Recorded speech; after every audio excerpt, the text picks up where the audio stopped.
Hello friends, welcome. NCERT राजनीति विज्ञान का जो आप एनालिसिस देख रहे हैं, उसमें आपने चैप्टर 1, 2 और 3 में देखा कि क्या क्या भारत के सामने चुनौतियां थीं जब भारत सन 1947 में आजाद हुआ।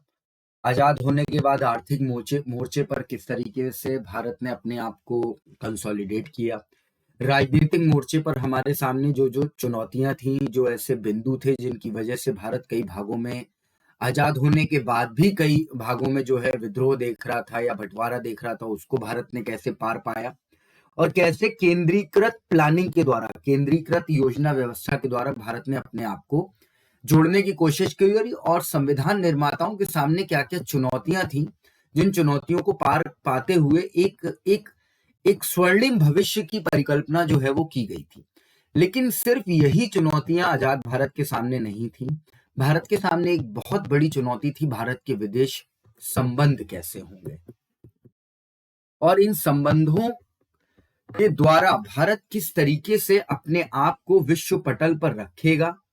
और भारत के पड़ोसी उसके लिए बहुत बड़ी समस्या थे, चाहे वह पश्चिमी मोर्चे पर हो चाहे पूर्वी मोर्चे पर हो, क्योंकि भारत की स्ट्रेटेजिकल लोकेशन इस तरीके की थी कि भारत की जो एक हम कह सकते हैं जो परिस्थिति है उसको इंपॉर्टेंट भी बनाता था वैश्विक परिदृश्य में, लेकिन भारत के लिए चुनौतीपूर्ण था क्योंकि भारत के सामने अपने आप में कमजोरियां थी और जब तक भारत उन कमजोरियों को पार नहीं पाता, विदेशी स्तर पर या स्ट्रेटेजिक लेवल पर भारत बहुत ज्यादा हम कह सकते हैं कि उन चुनौतियों का सामना करने में असमर्थ था। बड़ी ही विकट और चुनौतीपूर्ण अंतरराष्ट्रीय परिस्थितियों में भारत आजाद हुआ था। दुनिया विश्व युद्ध की तबाही से बाहर निकल रही थी, दो दो विश्व युद्ध हो चुके थे और आप जानते हैं विश्व युद्ध के बाद विश्व जो है वो दो धड़ों में बंट चुका था। एक धड़ा था यूएसएसआर यानी कि आज के रशिया के साथ और दूसरा धड़ा था यूएसए यानी कि यूनाइटेड स्टेट्स ऑफ अमेरिका के साथ। एक अंतरराष्ट्रीय संस्था बनाने का भी प्रयास हुआ था जिसको आप जानते हैं यूनाइटेड नेशंस के रूप में 24 अक्टूबर सन 1945 को उसकी स्थापना हुई। अब भारत के सामने ये प्रश्न था कि भारत किसके साथ जाए और संविधान निर्माताओं के सामने भी ये प्रश्न था कि जब भारत अपना निर्माण करने की शुरुआत करे तो वो कौन कौन से बिंदु होंगे जिन पर आधारित होकर के हम आगे बढ़ेंगे। एक राष्ट्र के रूप में भारत का जन्म विश्व युद्ध की पृष्ठभूमि में हुआ था। ऐसे में भारत ने अपनी विदेश नीति में अन्य सभी देशों की संप्रभुता का सम्मान करना और शांति कायम करके अपनी सुरक्षा सुनिश्चित करने का लक्ष्य सामने रखा। यानी कि जो आप देखते हैं कि कई बार गुट निरपेक्षता की नीति का भारत ने पालन किया या फिर यूएसएसआर या फिर यूएसए, इनमें से किसी के भी ग्रुप में भारत ने जाने से मना किया। वो भारत के लिए उस समय की हम कह सकते हैं समय की डिमांड भी थी और कहीं ना कहीं हमारी मजबूरी भी थी, क्योंकि हम अपने रिसोर्सेस पर उस समय उतनी अच्छी तरीके से नहीं खड़े हो सके थे। इसीलिए अगर हम इन दोनों धड़ों में से किसी भी धड़े में जाते तो कहीं ना कहीं जो हमारा मौलिक चिंतन था, जो हमारा मौलिक स्वभाव था, उससे हमको समझौता करना पड़ता, क्योंकि ये दोनों ही देश अपने आप में बहुत ज्यादा बलवान थे, शक्तिशाली थे और वैश्विक व्यवस्था में इनका बहुत ज्यादा प्रभाव था। और ये जो लक्ष्य थे भारत के, जो गुट निरपेक्षता थी, अंतरराष्ट्रीय शांति थी या फिर प्रत्येक देश की संप्रभुता थी, इसकी प्रतिध्वनि या अगर थोड़ा सा इंग्लिश को हम में कहें तो इसका इको जो है वो आपको संविधान के नीति निर्देशक सिद्धांतों में भी सुनाई देता है। आर्टिकल 51 में आप जानते हैं 51 में अंतरराष्ट्रीय शांति और सुरक्षा का हवाला दिया गया है और इस पॉइंट को आप बहुत अच्छे से नोट करेंगे क्योंकि एग्जाम में ये पूछा जा चुका है कि अंतरराष्ट्रीय संबंधों के विषय में निम्न में से किस अनुच्छेद में चर्चा की गई है। यूपीपीएससी का ये क्वेश्चन आया हुआ है, इसलिए आप इसको याद रखेंगे। अनुच्छेद 51 आर्टिकल 51 में अंतरराष्ट्रीय शांति और सुरक्षा की बात की गई है। क्या क्या सिद्धांत हैं जिनको की प्रतिस्थापित किया गया है। अंतरराष्ट्रीय शांति और सुरक्षा की अभिवृद्धि, यानी भारत सारे उन प्रयासों में हिस्सा लेगा जो कि अंतरराष्ट्रीय शांति को और सुरक्षा को बढ़ावा देंगे। राष्ट्रों के बीच न्याय संगत और सम्मानपूर्ण संबंध, यानी कोई भी राष्ट्र अगर वो बाइलैटरल या मल्टीलैटरल नेगोशिएशन में जा रहा है तो एक तो जस्टिस प्रिवेल होना चाहिए, यानी न्याय संगत होनी चाहिए वो रिलेशनशिप। दूसरी बात, सारी ही पार्टी का सम्मान बने रहना चाहिए। किसी भी देश को मजबूरी में, किसी दबाव में लेकर के किसी भी नेगोशिएशन का हिस्सा ना बनाया जाए। संगठित लोगों के एक दूसरे से व्यवहारों में, अंतरराष्ट्रीय विधि और संधि बाध्यताओं के प्रति आदर बढ़ाना होगा। यानी कि जब आप संगठन में जाएंगे किसी, तो जो इंटरनेशनल कोर्ट ऑफ लॉ है या अंतरराष्ट्रीय विधि जो भी लॉ बनाया गया है उसका सभी पालन करेंगे। और किसी भी ट्रीटी, कोई भी संधि की जो बाध्यताएं हैं, कोई भी नियम और कानून का पालन करना है, उनके प्रति प्रत्येक राष्ट्र जो है वो आदर का भाव रखेगा। अंतरराष्ट्रीय विवादों को मध्यस्थम के द्वारा निपटाने के लिए प्रोत्साहित किया जाएगा।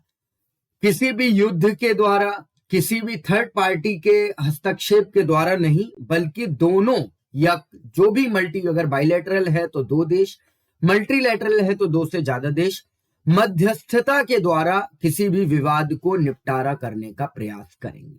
तो ये वो मूलभूत तत्व थे जिन पर आधारित थी भारत की विदेश नीति। यानी भारत जब आजाद हुआ, आप जानते हैं आजाद भारत के जो पहले प्रधानमंत्री थे पंडित जवाहरलाल नेहरू, विदेश नीति के प्रति उनका बहुत ही एक क्लियर कट विजन था कि भारत शांति की बात करे।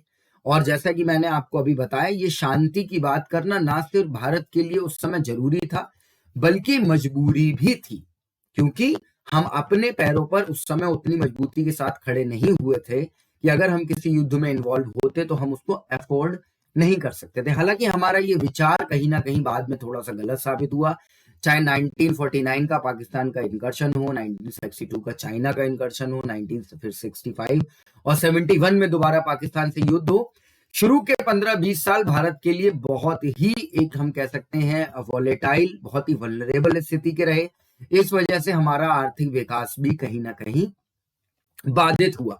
लेकिन जो हमारा मौलिक चिंतन था, जो संविधान में हमने बात की थी, उस पर हम अड़े रहे, डटे रहे, और वही वजह है कि आज विश्व नीति में, विदेश नीति में, या फिर हम कहें वैश्विक व्यवस्था में भारत का एक अलग स्थान है। अब हम बात करेंगे गुटनिरपेक्षता की नीति की। आजाद भारत की विदेश नीति में शांतिपूर्ण विश्व का सपना था और इसके लिए भारत ने गुटनिरपेक्षता की नीति, आसान शब्दों में कहें तो गुटनिरपेक्षता का मतलब यही है सीधा सीधा कि किसी भी एक गुट में जो कि किसी एक पर्टिकुलर रीजन के लिए बना होगा उसमें भारत शामिल नहीं होगा। कोल्ड वॉर, यूएसएसआर और यूएसए के बीच में जो शीत युद्ध से तनाव उपजा था उसको कम करने की कोशिश भी भारत के द्वारा की गई। और संयुक्त राष्ट्र संघ जिस पर्पस से बनाया गया था 1945 में, चाहे उसमें वो ह्यूमन राइट्स की बात हो या फिर विश्व शांति की बात हो, उसमें भी भारत ने अपना बढ़ चढ़कर योगदान दिया। आप सभी जानते हैं IPKF, international peace keeping force में भारत का सबसे ज्यादा योगदान पूरे विश्व में रहा है। और किसी भी तरीके के सैन्य गठबंधन से भी भारत ने अपने आप को दूर रखने की कोशिश की। तो ये वो पॉइंट है, अगर किसी एसए के पेपर में, पॉलिटिकल साइंस के पेपर में या फिर मॉडर्न हिस्ट्री के पेपर में आपसे पूछा जाता है कि आजाद भारत ने किस तरीके से अपने आप को वैश्विक व्यवस्था में प्रतिस्थापित किया, उस समय भारत की क्या क्या नीतियां थी, तो ये पॉइंट आपके बहुत काम आ सकते हैं। शीत युद्ध के समय अमेरिका ने नाटो की स्थापना की थी, नॉर्थ अटलांटिक ट्रीटी ऑर्गेनाइजेशन, जिसमें कि मेनली नॉर्थ अमेरिका और वेस्टर्न यूरोपियन कंट्रीज थी। इसके जवाब में सोवियत संघ ने वॉर्सो पैक्ट बनाया था, लेकिन भारत इन दोनों में से किसी में भी शामिल नहीं हुआ। भारत ने गुटनिरपेक्षता की नीति को अपनाया। जब ब्रिटेन ने 1956 में सुएज नहर के मामले को लेकर मिस्र पर आक्रमण किया, तो भारत ने इस नव औपनिवेशिक यानी न्यू कॉलोनियलिज्म हमले के विरुद्ध विश्वव्यापी जो विरोध बना था उसकी अगुवाई भारत ने की थी। सोवियत संघ, जो कि शुरुआत से ही भारत का मित्र रहा, उसने जब हंगरी पर आक्रमण किया तो भारत ने भी इसकी लेकिन सार्वजनिक रूप से निंदा नहीं की। यानी हम कह सकते हैं कि कहीं ना कहीं अपने हितों को साधने की बात भी भारत ने की थी। सीधा सीधा भारत का जो मोटिव था वो ये था कि अपने हितों की रक्षा कैसे की जाए। ऐसी स्थिति में हम कह सकते हैं कि अंतरराष्ट्रीय मामलों पर भारत ने स्वतंत्र रवैया अपनाया, चाहे वो यूएसए हो, यूएसएसआर हो, भले ही भारत के सारे मित्र थे, या हम कह सकते हैं गुटनिरपेक्षता भारत ने थी, लेकिन और भारत इनसे सहायता भी ले रहा था, अनुदान भी ले रहा था, लेकिन विदेश नीति के मामले पर भारत ने स्वतंत्र रवैया ही अपनाया। फ्रेंड्स, ये पॉलिटिकल साइंस का जो 12th का बुक 2 है उसका चैप्टर 4 का पार्ट 1 था। अगले पार्ट के लिए इसी चैप्टर के आप सभी लोग एग्जाम रेस हिंदी को जरूर सब्सक्राइब करिए, बहुत ही इंपॉर्टेंट सेशन यहाँ पर डेली अपलोड होगा। Thank you.